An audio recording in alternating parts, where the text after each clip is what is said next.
اعوذ باللہ من الشیطان الرجیم بسم اللہ الرحمن الرحیم۔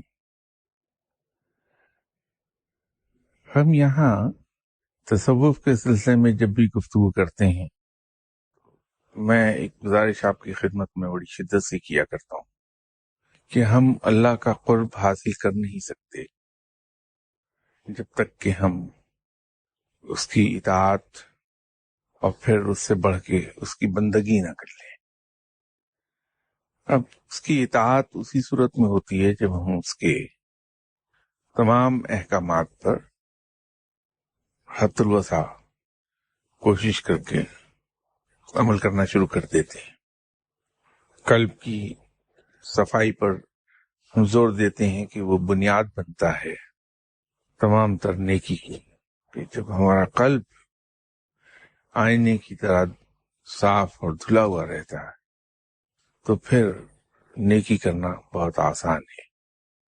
ایک اور بہت اہم پہلو اسی ضمن میں یہ ہے کہ ہم اپنی گواہی کو درست کریں۔ ہوا یوں ہے کہ ہماری معاشرتی وجوہات کی بنا پر کلچرل ریزنز اور کلچرل کمپلشنز کچھ چیزیں ہماری زندگی میں یوں درائیں، ہمیں اب اس کا احساس نہیں ہوتا کہ ہم کوئی ایسا کام کر رہے ہیں جس سے اللہ تعالیٰ نے ہمیں سختی سے منع کیا۔ اور اس کی سب سے بڑی مثال بیک بائٹنگ ہے، یا جسے ہم نے ایک بڑا مہذب نام دیا ہے کہ گوسپ ہے۔ ہم بہت غیر شعوری طریقے پر ایک ایسا جرم کرتے رہتے ہیں جو اس جرم سے بھی بڑا ہے جس کی سزا رب تعالیٰ نے سنسار کر دینا مقرر کی ہے، لیکن ہم نہایت آسانی سے اور روٹین کے طور پر ہم وہ کرتے چلے جاتے ہیں۔ ہم دینی سٹینڈرڈ سے اپنے آپ پر جھوٹے کا لیبل بھی لگاتے رہتے ہیں، باوجود اس کے کہ ہمیں یہ دعویٰ ہوتا ہے کہ ہم سچ بولتے ہیں، لیکن دینی سٹینڈرڈ سے if you go by Islamic standards در حقیقت ہم جھوٹے ہوتے ہیں، کیونکہ ایک حدیث ہے کہ انسان کے جھوٹا ہونے کے لیے اتنا ہی کافی ہے کہ وہ سنی سنائی بات کو بغیر تحقیق کے آگے بیان کر دے۔ تو ہم سنی سنائی باتوں کو دن میں نہ جانے کتنی بار آگے بیان کرتے چلے جاتے ہیں۔ یوں ہم دینی لحاظ سے، دینی سٹینڈرڈ سے ہم جھوٹے کہلانے کے سزاوار ہو جاتے ہیں۔ اگر اسی چیز کو ہم آگے بڑھائیں تو ایک چیز ہے گواہی۔ وہاں بھی ہم لاشعوری طور پر، غیر شعوری طور پر ہم اپنی گواہی میں کچھ زیادہ سچے نہیں ہیں۔ جب ہم گواہی کی بات کرتے ہیں تو گواہی سے مراد صرف عدالت میں دی جانے والی گواہی نہیں ہے، یہ بھی گواہی ہے کہ اگر میں کہیں بیٹھا ہوا اپنے کسی دوست کا ذکر کر رہا ہوں تو میں اس میں ایسی خوبیاں بیان کر رہا ہوں جو در حقیقت اس میں موجود نہیں ہیں، یا جو وہ اس کے کردار کا حصہ نہیں ہے۔ اس نے کسی ایک آدھ موقع پر اگر اس طرح سے کیا ہے تو میں اسے اس کی کردار کی خوبی بنا کے پیش کرتا ہوں، یہ بھی گواہی میں بددیانتی ہے۔ اسی طرح جب میں اپنے کسی دشمن کا ذکر کر رہا ہوں تو میں صرف اس کی خامیاں، خرابیاں اور برائیاں ہی بیان کر رہا ہوں، اس کی کوئی خوبی بیان نہیں کرتا، تو یہ بھی میں گواہی میں بددیانتی کا مرتکب ہو رہا ہوں۔ ایک مسلمان کی شان یہ ہے کہ وہ اپنے ڈیڈلیسٹ اینیمی کا ذکر کرتے وقت بھی حق گوئی سے کام لیتا ہے۔ وہ کہتا ہے کہ میرا دشمن ایسا خراب ہے، ایسا خراب ہے، لیکن اس کے ساتھ ساتھ اس میں یہ خوبیاں بھی ہیں، اور اپنے دشمن کی خوبیاں بھی بڑے کھلے دل سے بیان کر دیتا ہے. اسی طرح بحیثیت مسلمان مجھ پر فرض ہے کہ اگر میں کسی محفل میں بیٹھا ہوں اور کسی ایسے شخص کے بارے میں وہاں گفتگو ہو رہی جو موجود نہیں، اور اس کے بارے میں کوئی ایسی بات کہی جا رہی ہے جو در حقیقت اس میں موجود نہیں ہے، اور اس بات کا مجھے معلوم ہے کہ یہ اس کے کردار کا حصہ نہیں ہے، تو چاہے وہ شخص میرا دشمن ہی کیوں نہ ہو تو مجھ پہ لازم ہو جاتا ہے. مسلمان کی شان یہ ہے کہ وہ فوراً کہتا ہے کہ ٹھیک ہے وہ آدمی میرا دشمن تو ہے، اس میں اور خرابیاں ہوں گی لیکن یہ خرابی اس آدمی میں بالکل نہیں، یا اس نے یہ بات بالکل نہیں کہی تھی، یہ غلط ہے. ہمارے یہاں آپ دیکھیے کبھی اگر میں کسی آدمی کے بارے میں آپ سے گلہ کروں گا یا شکوہ کروں گا کہ صاحب دیکھیے میں جا رہا تھا تو فلاں آدمی نے مجھے گالی دے دی، اب میں قطعی طور پر یہ نہیں کہوں گا کہ صاحب اس کے گالی دینے سے پہلے میں نے کیا کیا تھا جس کے جواب میں اس نے مجھے گالی دی. میں ہمیشہ صرف اتنا ہی حصہ کوٹ کروں گا کہ صاحب میں جا رہا تھا سڑک پہ، اچھا فلاں صاحب ملے انہوں نے مجھے گالی دے دی، جبکہ سڑک پر چلنے والا وہ آدمی پاگل تو ہے نہیں کہ بلا وجہ میں مجھے گالی دے دے. یقیناً میں نے اس کے قریب سے اپنی سائیکل، موٹر سائیکل یا گاڑی اس طرح سے گزاری کہ اس کا ایک ویل پانی میں آیا، چھینٹے اڑے ہیں، اس آدمی کے کپڑے خراب ہو گئے ہیں، اس نے مجھے گالی دی. تو گواہی کا تقاضا یہ ہے کہ میں پہلے یہ کہوں کہ صاحب میں جا رہا تھا، مجھ سے بڑی نالائق حرکت ہو گئی، میں ان مائنڈ فل تھا، کسی سوچ میں تھا، اور مجھ سے بے احتیاطی ہوئی، میری گاڑی کا ویل کیچڑ میں چلا گیا اسپیڈ پر، اس سے چھینٹے اڑے اور شریف آدمی فٹ پاتھ سے گزر رہا تھا، وہ چھینٹے اس کے کپڑے پر پڑ کے اس کے کپڑے خراب ہو گئے، تو اس شریف آدمی نے چڑھ کر مجھے گالی دے دی. یہ مسلمان کی شان ہے کہ وہ اس طرح سے اگر بات کرے گا تو پھر اس طرح سے کرے گا جیسا واقعہ ہوا. اب آپ دیکھیے کہ یہ میں کسی کے بارے میں کہوں کہ وہاں جا رہا تھا تو اس آدمی نے مجھے گالی دی، اور چہ جائے کہ میں اس واقعے کو اس طرح سے بیان کروں. اگر ہم اپنی گواہی درست کر لیں تو ہمارے معاشرے میں پیدا ہونے والی بہت سی خرابیاں از خود دور ہو جائیں گی. اسی ضمن میں کئی سال پہلے ایک صاحب نے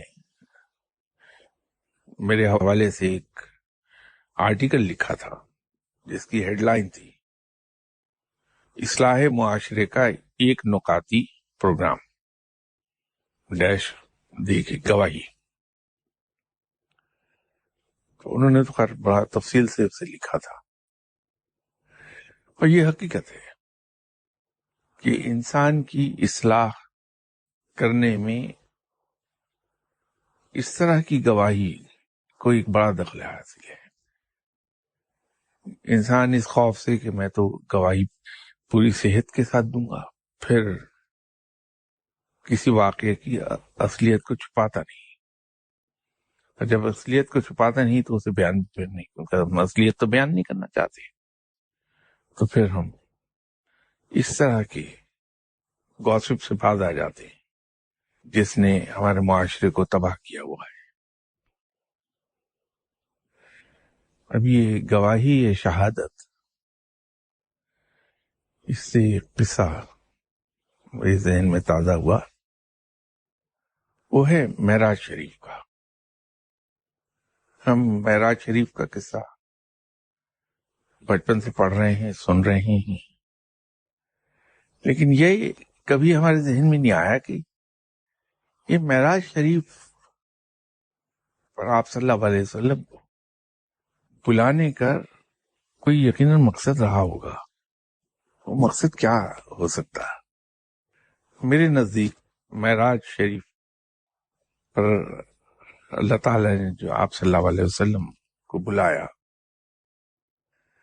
تو اس میں ایک بڑا مقصد، میں پھر عرض کرتا ہوں کہ one of the main objective, it's not the only objective, one of the main objective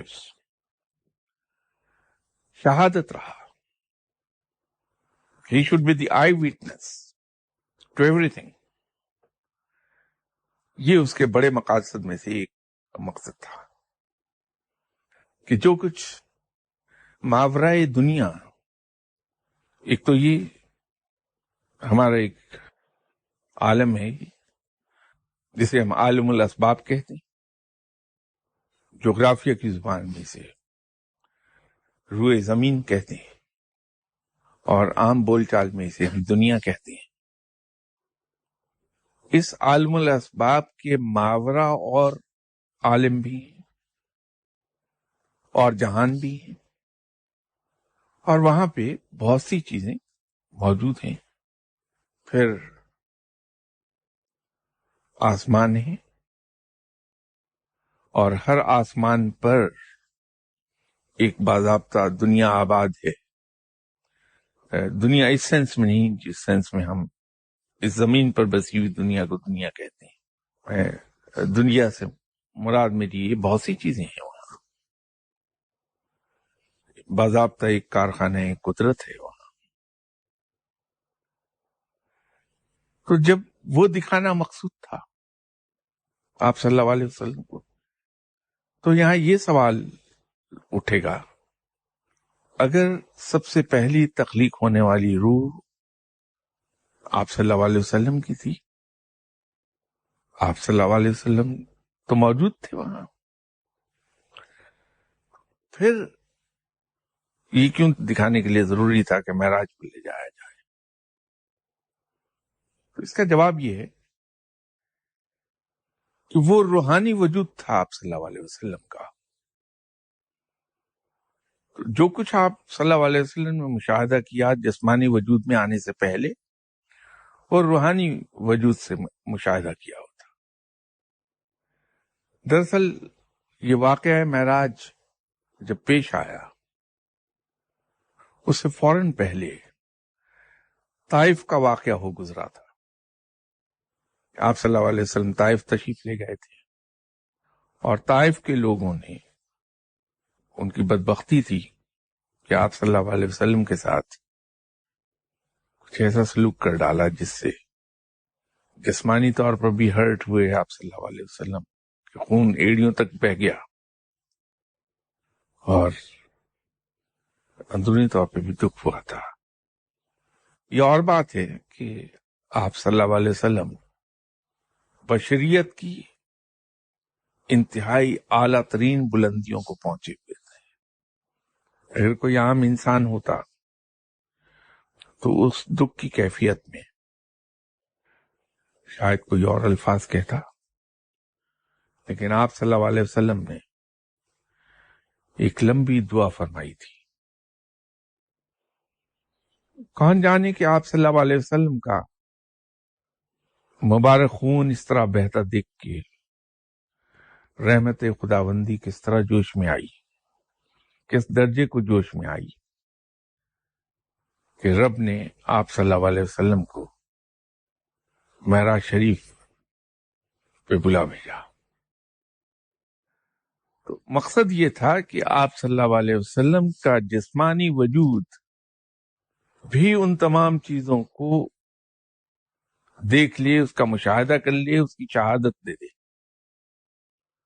وہ تمام چیزیں جو آپ صلی اللہ علیہ وسلم کا نورانی وجود، روحانی وجود روز اول سے مشاہدہ کرتا چلا آیا تھا. ایک شہادت تھی، وہ بھی ایک گواہی تھی. تو یوں آپ صلی اللہ علیہ وسلم کو معراج پہ بلا لیا گیا. اور پھر معراج کے دو حصے تھے، آپ سبھی لوگ جانتے ہیں، مجھ سے بہتر جانتے ہیں. اس کا حصہ اول جو تھا، اس کا فیز 1، وہ مسجد الحرام سے مسجد الاقصی تک تھا. اور وہاں پر اب یہ بھی تو ممکن تھا کہ مسجد الحرام سے خانہ کعبہ سے عرش پہ بلا لیے جاتے آپ صلی اللہ علیہ وسلم. رب کی قدرت سے کیا بعید ہے، رب کا کوئی کام خالی از حکمت نہیں ہوتا. تو اس میں حکمت تھی دو طرح کی. ایک تو تمام انبیاء کرام پر یہ اسٹیبلش کرنا اور ملائکہ پر اسٹیبلش کرنا کہ آپ صلی اللہ علیہ وسلم امام الانبیاء ہیں، اور دوسرا خود آپ صلی اللہ علیہ وسلم کو یہ باور کرانا کہ آپ انبیاء کے سردار ہیں، آپ امام ہیں۔ تو بحکم رب مسجد اقصیٰ میں آپ صلی اللہ علیہ وسلم نے انبیاء کرام کو نماز پڑھائی، امامت کر دی۔ تو یوں یہ بات پردہ شہود پر کہ آپ صلی اللہ علیہ وسلم واقعتاً امام الانبیاء ہیں۔ پھر یہاں سے دوسرا جو سفر ہوا وہ مسجد الاقصیٰ سے پھر آسمانوں کی جانب۔ تو پہلے آسمان پر، جو پہلا آسمان در حقیقت دروازہ بھی ہے آسمانی دنیا کا، جب ہم پہلے آسمان پر جاتے ہیں تو اس میں جب داخل ہوتے ہیں، جس چیز پر ہماری سب سے پہلے نظر پڑتی ہے وہ دریائے توحید ہے۔ سب سے پہلے جو چیز وہاں دیکھنے کو ملتی، اس سے آگے اگر ہم دیکھیں تو بحر القیوم ہے، نیکسٹ بحر القیوم آئے گا۔ تو براق کا جو پہلا پاؤں آسمان پر آیا، پہلے آسمان پر، وہ دریائے توحید پر تھا، اور اس کا اگلا قدم بحر القیوم پر تھا۔ یہاں پر حاکم ہے حضرت آدم علیہ السلام، اور عجیب اتفاق یہ ہے کہ ہر آسمان پر وہاں کے جو انچارج ہیں، شاید حاکم لفظ زیادہ صحیح نہ ہو، جو انچارج ہیں، وہاں کے ہیڈ ہیں، وہ ہر آسمان پر انبیاء ہیں۔ تو ہر آسمان پر جہاں جہاں انبیاء سے ملاقات ہوئی، سب نے آپ صلی اللہ علیہ وسلم کو فرزند صالح کہہ کے پکارا ہے۔ حضرت آدم علیہ السلام سے لے کے حضرت ابراہیم علیہ السلام تک ہر ایک نے اتفاق یہ ہے کہ ایک ہی لفظ سے پکارا آپ صلی اللہ علیہ وسلم کو کہ اے فرزند صالح۔ دوسرے آسمان پر حضرت عیسیٰ علیہ السلام اور حضرت ہارون علیہ السلام، وہاں حضرت عیسیٰ علیہ السلام نے بھی۔ تیسرے پر حضرت یوسف علیہ السلام نے۔ یہ بات کسی اور طرف چل نکلی، تو بات گواہی اور شہادت کی تھی۔ تو رب تعالیٰ نے بھی یہ شہادت قائم کی، اور واقعہ طائف کے بعد آپ صلی اللہ علیہ وسلم کو معراج شریف پہ بلایا کہ آپ کا جسمانی وجود ان تمام چیزوں کا مشاہدہ کر لے اور اپنے روحانی وجود کا بھی مشاہدہ کر لے، کیونکہ جب ہم 7ویں آسمان پر جائیں گے تو وہاں انچارج ہے حضرت ابراہیم علیہ السلام، اور اس کے بعد پھر مقام محمود ہے، اور یہ وہ مقام محمود ہے جس کے لیے ہم دعا کرتے ہیں رضان کے بعد کہ اللہ تو آپ صلی اللہ علیہ وسلم کو مقام محمود عطا فرما دے جس کا تو نے ان سے وعدہ کیا ہے، اور تو اپنے وعدے کو پورا کرنے والا ہے۔ یہ وہ مقام محمود ہے۔ اور ایک چیز جو معراج شریف کے ضمن میں شاید کہیں لکھی دکھائی نہیں دیتی، میں نے ایک بار عرض کیا تھا کہ جس طرح سے خانہ کعبہ زمین پر موجود ہے، بالکل عین اس کے اوپر آسمانوں خانہ کعبہ کی پروجیکشن موجود ہے۔ وہاں فرشتے اس کا طواف کرتے ہیں، اور فرشتوں کی تعداد اتنی زیادہ ہے کہ جو ایک بار اس کا طواف کر لیتا ہے دوبارہ قیامت تک اس کی باری نہیں آئے گی۔ تو جس جگہ خانہ کعبہ ہے اسے آسمانوں میں بیت المعمور کہا جاتا ہے۔ تو آپ صلی اللہ علیہ وسلم نے بیت المعمور پر بھی خانہ کعبہ کا طواف کیا۔ یہ چیز نہیں وہاں ملتی۔ تو معراج شریف کے ضمن میں یہ بات ذہن میں رکھیے کہ آپ صلی اللہ علیہ وسلم نے صرف یہی طواف نہیں کیا خانہ کعبہ کا، بلکہ بیت المعمور پر بھی خانہ کعبہ کا طواف کیا ہوا ہے۔ اوپر آسمانوں میں باقاعدہ مقامات ہیں، ان کے نام ہیں، یہ جو ہم دنیا میں اکٹھے رہتے ہیں، یہ صرف ہم یہیں اکٹھے نہیں رہتے، یہ نتیجہ ہے کہیں اور ہمارے اکٹھے رہنے کا، جو ہم یہاں اکٹھے رہتے ہیں۔ ایک مقام ہے آسمانوں پر، اسے عالم روحا کہتے ہیں۔ در حقیقت روحا نام ہے ان کرنوں کا جو نور الہدا سے نکلتی ہیں اور وہ قطروں کی، ڈراپلیٹس کی صورت میں برستی ہیں، اور پھر وہ اکٹھی ہو جاتے ہیں، وہ ڈراپلیٹس گچھوں کی صورت میں۔ یہ وہ نور کے قطرے ہیں جن سے آگے روحیں بنتی ہیں پھر، تو یہ وہاں بھی اکٹھے رہتی ہیں، اس کے نتیجے میں یہاں انسان اکٹھے رہتے ہیں، جسے ہم کہتے ہیں سوشل اینیمل ہے، یہ اس کا نتیجہ ہے۔ یوں یہ سوشل اینیمل ہے انگریزی میں، ادروائز انسان کو ہم اینیمل تو نہیں کہہ سکتے، یہ تو صرف میں سمجھانے کے لیے کہہ رہا ہوں۔ اسی وجہ سے ہماری اس مل جل کر رہنے کی خاصیت پر انگریز نے انسان کو سوشل اینیمل کا نام دیا تھا۔ یہ اس کے نتیجے میں ہم یہاں رہتے ہیں، یہ جتنی چیزیں یہاں پیش آتی ہیں یہ نتیجہ ہے کہیں اور عمل پیش آنے کا، اس کے نتیجے میں یہاں پر یہ سب کارخانہ چلتا دکھائی دیتا ہے۔ اس عالم الاسباب کا کاروبار در حقیقت انڈیپینڈنٹ نہیں ہے، یہاں یہ نتیجہ ہے کسی اور جگہ کچھ عمل سرزد ہونے کا۔ یہ بڑی لمبی بحث ہو جائے گی، جو جب تک کہ انسان کے پاس علم شروع سے نہ ہو، یہ بالکل ایسا ہی ہے کہ جب تک کہ ہم کلاس 1 سے یا کلاس 5 سے کیمسٹری نہ پڑھنا شروع کریں، ہمیں ایم ایس سی لیول کی کوئی کتاب سمجھ آ نہیں سکتی، ہم ان بھول بھلائیوں میں گم ہو جائیں گے۔ تو یہ وہ علم ہے، جب تک کہ بنیادیں نہ قائم ہو جائیں ہماری، یہ چیزیں سمجھ میں آتی نہیں۔ ان کی ٹرمز، ان کے قصے، ان کے واقعات دل تو لبھاتے ہیں، لیکن بات سمجھ میں مشکل آتی ہے، تو انسان بھٹکتا چلا جاتا ہے، ڈسٹریکٹ ہوتا ہے۔ تو ہم اپنے اصل موضوع کی طرف دوبارہ جاتے ہیں کہ علم لدنی، روحانیت یا تصوف حاصل کرنے کے لیے ہمیں یہ پری کنڈیشنز پوری کرنا ہے۔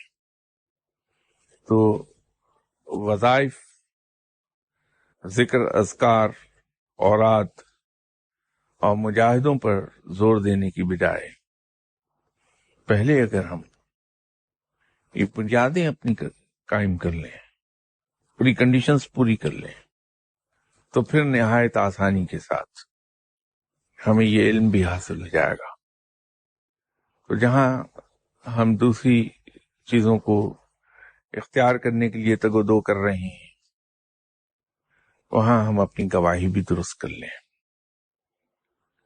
جو واقعہ جیسا ہے، خواہ وہ خود ہمارے ہی خلاف کیوں نہ جاتا ہو، ہم اس کو منوان اسی طرح بیان کر دیں، اور ہم اپنے دشمن کی خوبی کو بھی اسی شدت اور اسی ذوق و شوق کے ساتھ بیان کریں جس طرح سے خود اپنی خوبیاں ہم بڑھا چڑھا کر بیان کرتے ہیں، اور اپنی خامیوں اور اپنی برائیوں کو اسی طرح کنڈیم کریں، اسی شدت کے ساتھ جس شدت کے ساتھ ہم اپنے مخالف کی برائیاں گنواتے ہیں اور اس کی کنڈیم کرتے ہیں۔